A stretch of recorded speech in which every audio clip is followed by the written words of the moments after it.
Hello friends, कैसे हैं आप सब। कॉम्पिटिटिव अड्डा में 24/7 में आपका फिर से स्वागत है। आज हम लोग रीजनिंग के एक नए चैप्टर कैलेंडर के बारे में पढ़ेंगे।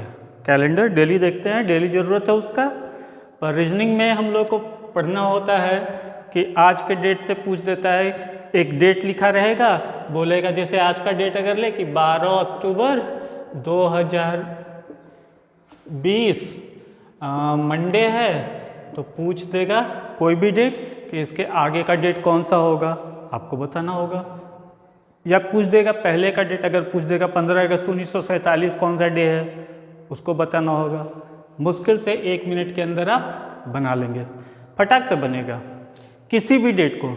और जब ज़्यादा दूरी का रहेगा तो थोड़ा 2 स्टेप में बनाना होता है, इस वजह से टाइम ज़्यादा लगेगा जब लंबा पीरियड रहेगा। और अगर छोटा पीरियड का रहेगा, उसी सेम ईयर का रहेगा, तो एक ही बार में बन जाएगा। बस उसमें तो मुश्किल से 15 से 20 सेकंड आपको लगेंगे। देखिए, आपको खुद समझ में आएगा।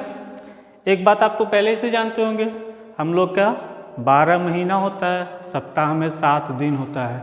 कितना दिन होता है? 7 डेज होता है। एक वीक में कितना डेज होता है? 7 डेज होता है। बार बार इसलिए बोल रहा हूँ क्योंकि इस 7 का बहुत इंपॉर्टेंस है। इस 7 का बहुत इंपॉर्टेंस है। क्या इंपॉर्टेंस है अभी हम लोग देखेंगे।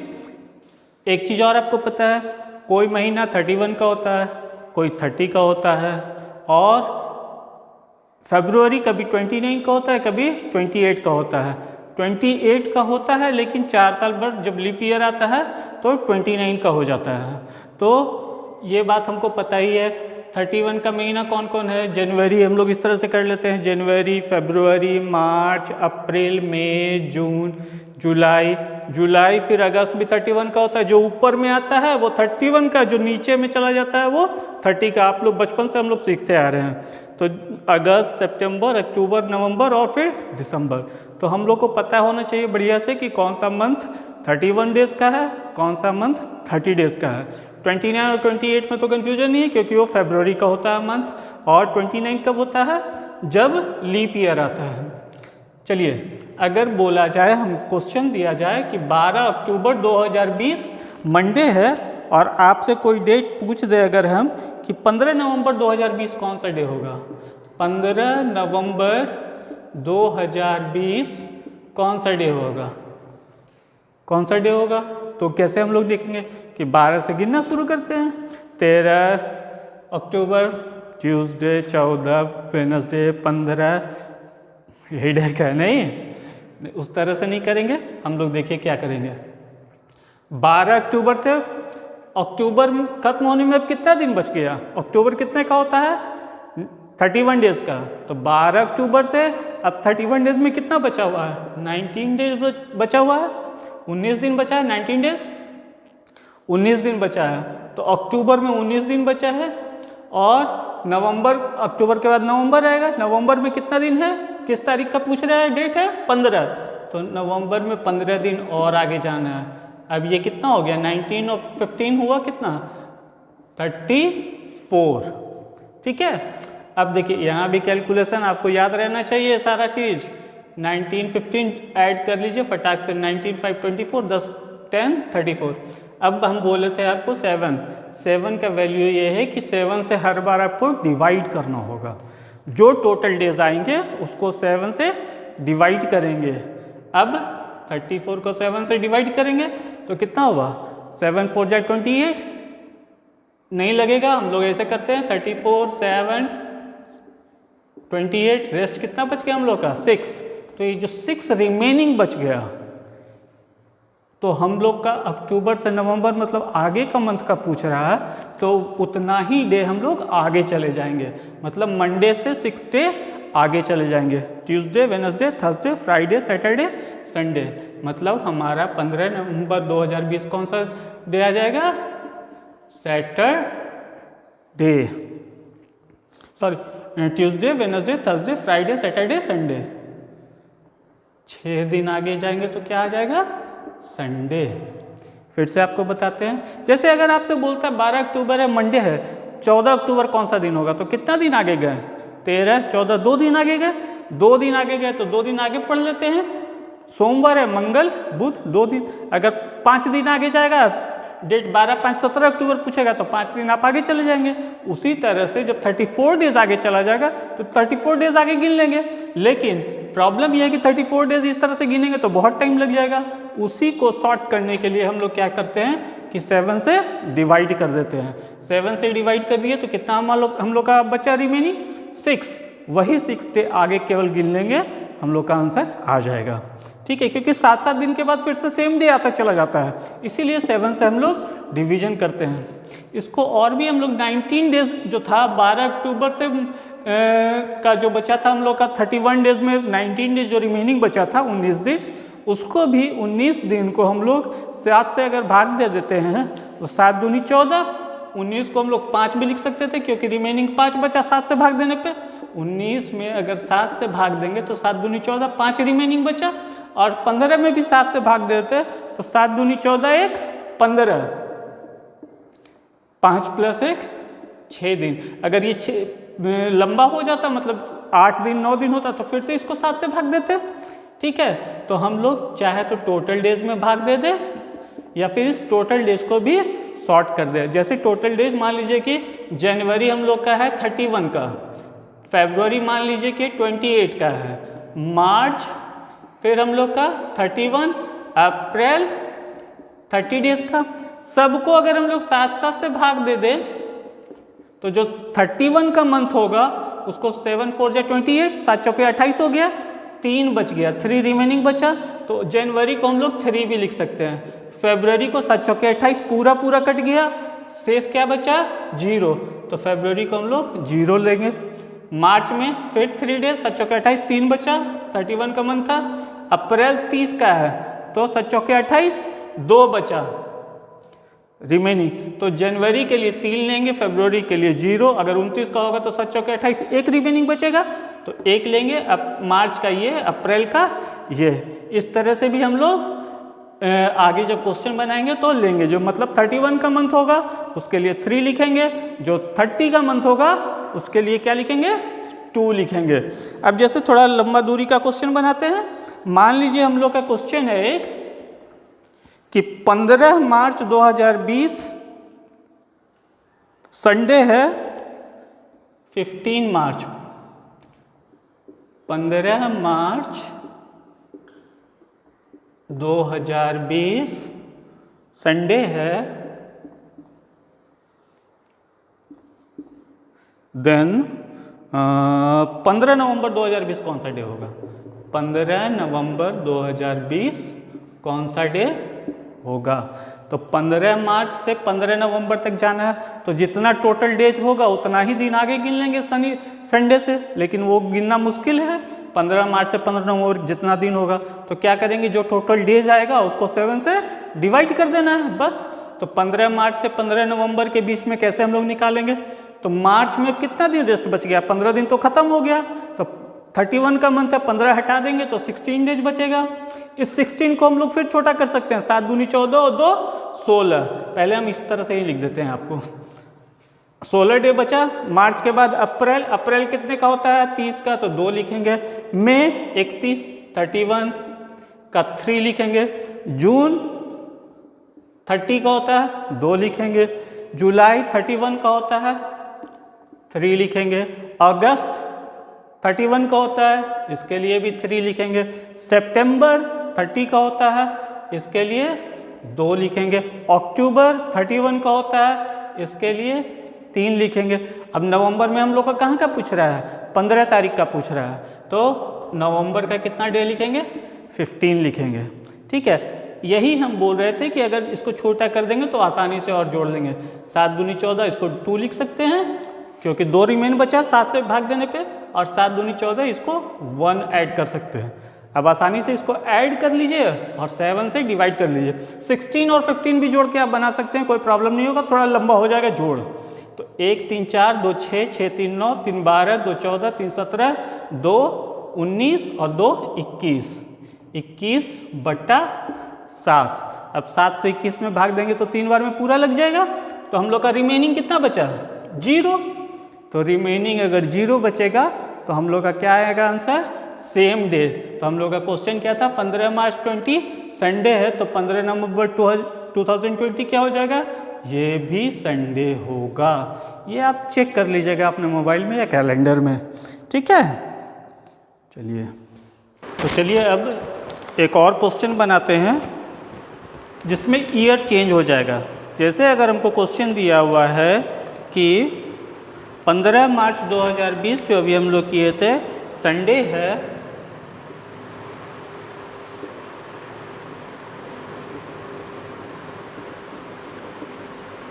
तो अगर बोल दे हमसे कि 15 अगस्त 2025 कौन सा डे होगा, क्या बोल दिया, 15 अगस्त 2025 कौन सा डे होगा। आप कहेंगे सर बहुत दिन हो जाता है, नहीं, तो क्या करना है हमको, 15 मार्च से पहले हम लोग क्या करेंगे, 15/3/2020 है, 15/3/2025 निकाल लेंगे। जो डेट शुरू में दिया रहेगा कि 15 मार्च 2020 और यहाँ पूछ रहा है 15 अगस्त 2025, लेकिन हम पहले क्या निकाल लेंगे, 15 मार्च 2025 निकाल लेंगे।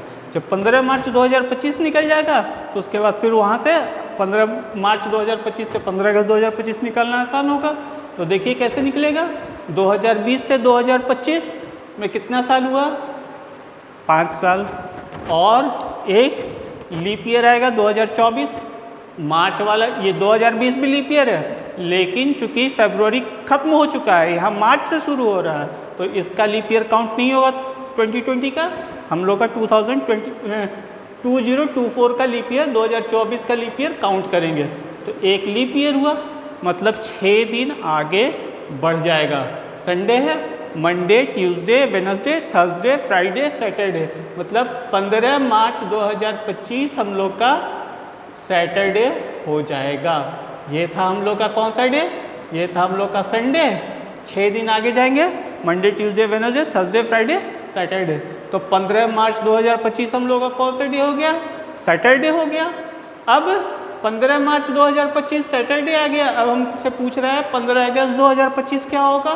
तो फिर से वही उस क्वेश्चन को आगे बढ़ते हैं, मार्च में कितना दिन बचा रह गया हम लोग का, 16 दिन, 31 का महीना होता, 31 का मंथ है, 15 दिन हटा देंगे, 16 डेज। 16 को क्या करेंगे, 16 डेज को हम लोग 2 लिख सकते हैं, क्योंकि 7 से इसको अगर भाग देंगे, 7 दूनी 14, 2 बचता है, तो मार्च में 2 दिन। अप्रैल 30 का महीना है, 7 चौके 28, 2 बचा। मई 3, जून 2, जुलाई 3, क्योंकि 31 का होता है, तो 7 चौके 28, 3 बचा। और अगस्त में कौन सा है, 15, तो 15 अगस्त को हम लोग क्या लिख सकते हैं, 1 लिख सकते हैं, 7 दूनी 14, 1 शेष बचा था उसमें। अब इन सबको क्या करना है, 7 से डिवाइड कर देना है, तो 3 1 4 2 6, 6 3 9, 2 11 और 2 13, 13/7, 6 बचा। 7 से इसको 13 को डिवीज़न करेंगे तो क्या बचेगा हम लोग का, शेष बचेगा 6, 7 1 7, 6 बच गया। अब 6 दिन क्या होगा, आगे जाएंगे, क्योंकि 15 मार्च का है, 15 अगस्त का है, तो 6 दिन फिर सैटरडे से 6 दिन आगे बढ़िए, Sunday, Monday, Tuesday, Wednesday, Thursday, Friday. That means कि ये आएगा हम लोग का क्या, फ्राइडे। 15 अगस्त 2025 कौन सा डे हो जाएगा, फ्राइडे। इसमें यही बात ध्यान रखना है कि जितना आएगा पहले एक उस डेट को, ईयर जो ईयर था उस डेट में चले जाए, जितना आया, यहाँ पे 5 साल का डिफरेंस था, इस बीच में अगर कोई लीप ईयर होगा तो उस लीप ईयर को काउंट कर लेंगे, उसको 7 से डिवीजन करेंगे। यहाँ पे हम लोग का 6 ही आया था, 7 से डिवाइड नहीं होगा। अगर मान लीजिए 15 साल आगे का पूछता तो 15 और उसमें मान लीजिए 2 लीप ईयर आ जाता, 3 लीप ईयर आ जाता, तो 15 3 18 हो जाता, इसको 7 से डिवाइड करते, 7 दूनी 14, 4 आता तो 4 आगे चले जाते। एक चीज़ आप देखिएगा, क्यों लिए, 1 साल आगे जब आता है तो 1 हर साल 1 1 1 जोड़े तब ना आगे बढ़ते चले गए। हर साल जैसे 1 जनवरी 2020, मान लीजिए कोई भी डे था, मान लीजिए सैटरडे है, तो पूछेगा कि 1 जनवरी 2021 कौन सा डे होगा, तो संडे होना चाहिए। लेकिन यहाँ पे थोड़ा सा पंगा होगा, आपको देखना होगा कि 2020 से जब 2021 गए तो इसमें एक लीप ईयर वाला एक डे फालतू हो गया, मतलब 365 की जगह कौन कितना डे हो गया, 366। तो इसमें 2 दिन आगे बढ़ेंगे, संडे की जगह क्या आएगा, मंडे आएगा, ये नहीं करेंगे, ये सैटरडे ही है तो 360। अब देखिए इसमें आप इस बात को समझ लिए, 365 है तो एक दिन क्यों आगे बढ़ते हैं, इसको भी 7 से डिवाइड करेंगे, 7 पचे 35, एक बचा, 7 दूनी 14, शेष कितना बच गया 1, तो एक दिन आगे बढ़ गया। अगर वही 366 था 7 से डिवाइड करते तो 7 पचे 35, एक 7 दूनी 14, 16 था 2 बच गया, 7 पचे 35 और एक 16 हो गया, 7 दूनी 14, 2 शेष बचा। तो लीप ईयर में इसीलिए 2 दिन लेते हैं और जनरल ईयर में 1 साल काउंट करते हैं। ठीक है, उम्मीद है कि आपको समझ में आ रहा होगा। टोटल डेज काउंट करना है, उसको 7 से डिवाइड कर देना है। अब कहिएगा सर कि ये आगे का मंथ का था तो आगे जोड़े, जब पीछे का रहेगा तो घटा देंगे जितना डे आएगा, सारा प्रोसेस यही होगा। अगर पहले का डेट होगा तो घटाएंगे। कैसे, एक क्वेश्चन से इसको समझ लीजिए। हाँ चलिए, अब आपका क्वेश्चन दिया हुआ है 12 अक्टूबर 2020 मंडे है तो 15 अगस्त 2000 कौन सा डे होगा। तो 12 अक्टूबर 2020 है आपका दिया हुआ। आप पहले क्या करेंगे कि 12 अक्टूबर 2000 निकाल लेंगे। तो 12 अक्टूबर इतना, यहाँ कितना ईयर हो गया, 20 साल हो गया। और 2000 से लेके 2020 में कितने लीप ईयर आएंगे। तो 2000 भी लीप ईयर था लेकिन इसमें काउंट नहीं होगा क्योंकि हम लोग अक्टूबर में पहुंच गए हैं, उसके बाद तो 21 शुरू हो जाएगा ना, तो फरवरी का तो मंथ खत्म हो गया, तो 2000 लीप ईयर काउंट नहीं होगा। तो 2004, 8, 12, 2016, 2020, 2020 का काउंट होगा क्योंकि हम लोग का अक्टूबर का है। तो 20 5 साल हुआ, 4, 8, 12, 16, 20, तो 5 इसमें ऐड कर देंगे, 7 से डिवाइड करेंगे, 20 5 25, 7 से भाग दिए, 7 या 21, 7 शेष हम लोग का रेस्ट कितना बच गया 4। अब 4 दिन आगे जाना है या 4 दिन पीछे जाना है, मंडे से पीछे जाएंगे ना, क्योंकि 2020 से हम लोग 2000 में आ रहे हैं। 2020 से हम लोग 2000 में आ रहे हैं तो 4 दिन पीछे जाएंगे। तो मंडे से 4 दिन पीछे जाएंगे तो संडे, सैटरडे, फ्राइडे, फिर थर्सडे, मतलब 12 अक्टूबर 2000 क्या हो जाएगा Thursday. Monday, Sunday, Saturday, Friday, Thursday. ठीक है, 4 दिन पीछे चले गए। अब ये 4 दिन, अब हम लोग का 12 अक्टूबर 2000 निकल गया। 12 अक्टूबर 2000 कौन सा डे आया, हम लोग से पूछ रहा है कौन सा, 15 अगस्त 2000। तो 15 अगस्त, अब अगस्त से अक्टूबर जाना है हम लोग को, 15 अगस्त से 12 अक्टूबर। तो अगस्त में कितना डे बचा, 16 दिन। तो फिर सितंबर कितने दिन का है, 30 का 2 लिखेंगे। अक्टूबर में कितना दिन जाना है, 12। अब इसको हम लोग 7 दूनी 16 को छोटा करेंगे तो कितना बचेगा, 2, 7 दूनी 14, 2 बचा। फिर ये 2 और इसको अगर 7 से भाग देंगे तो 7 कहीं 7, 5 शेष बचेगा। तो 5 2 7 2 9, यहाँ 7 से भाग देते हैं, यही चीज़ यहाँ पे कर रहे हैं। तो 9/7, 9/7 करेंगे तो 7 1 जा 7, 2 बचेगा शेष। अब 2 दिन कहाँ जाएंगे, फिर 12 अक्टूबर से 15 अगस्त में हमको जाना है। तो यहाँ पे हम लोग का 2 दिन बचा था, 7 से डिवाइड किए 2 दिन। अब हम लोग का 12 अक्टूबर 2000 थर्सडे आया था, बृहस्पतिवार आया था। अब 2 दिन पीछे जाएंगे, 2 दिन पीछे जाएंगे तो बृहस्पति से 2 दिन पीछे जाइए, बुध मंगल मतलब ट्यूसडे। तो हम लोग का ये क्या आ जाएगा, 15 अगस्त 2000 क्या आ जाएगा, ट्यूसडे यानी मंगलवार। तो आप अच्छे से समझ गए होंगे कि किस तरह से हम लोग कैलेंडर के क्वेश्चंस को सॉल्व करते हैं। इसका कुछ क्वेश्चन आप प्रैक्टिस कर लेंगे। नेक्स्ट वीडियो इसका सेकंड पार्ट में हम आपको बहुत सारा एग्जाम्पल के साथ बता देंगे, आपको देंगे, आप उसको बनाइएगा। आपके बुक में भी होगा, प्रीवियस ईयर क्वेश्चन में एसएससी में बहुत पूछता है, रेलवे में पूछता है। ठीक है, तो इस तरह के क्वेश्चन बनाने में बहुत कम समय लगेगा, थोड़ा प्रैक्टिस करना है। बस आपको टोटल डेज तो ही देखना है। टोटल डेज कैसे करते हैं, 31 का होगा मंथ तो उसको 3 लिखेंगे, 30 का होगा तो 2 लिखेंगे, 29 1 होगा, 28 का फरवरी होगा तो 0 होगा। ईयर चूँकि 365 का होता है तो उसको 1 लिखते हैं क्योंकि 7 से डिवाइड करने के बाद उसमें रेस्ट 1 बचता है। जब लीप ईयर आता है तो 366 डेज का होता है, उसके लिए 2 लिखते हैं। अब उन्हीं टोटल्स को जोड़ के डिवाइड करते हैं, किससे डिवाइड करते हैं? 7 से। अब वो जो होता है दिन, वो 7 से कम हो जाता है उसका रेस्ट। अब जो रेस्ट होता है, तो जब आगे का निकालते हैं तो दिन को बढ़ाते चले जाते हैं, जब पहले का साल निकालना होता है तो घटाते के चले जाते हैं, साल या मंथ जो भी रहता है। बस इतना ही तो करना है, थोड़ा सा प्रैक्टिस करेंगे बिल्कुल सही हो जाएगा आप लोग का। तो उम्मीद है ये वीडियो आपको अच्छा लगा होगा। अगर वीडियो अच्छा लगा तो चैनल को सब्सक्राइब कीजिए, दोस्तों में शेयर कीजिए, लाइक कीजिए, मेरा उत्साह बढ़ना चाहिए ना, और शेयर ज़रूर कीजिए दोस्तों को, और बेल आइकन दबाइए ताकि आपको मेरी वीडियो सबसे पहले मिले। ठीक है, ओके, धन्यवाद, बाय।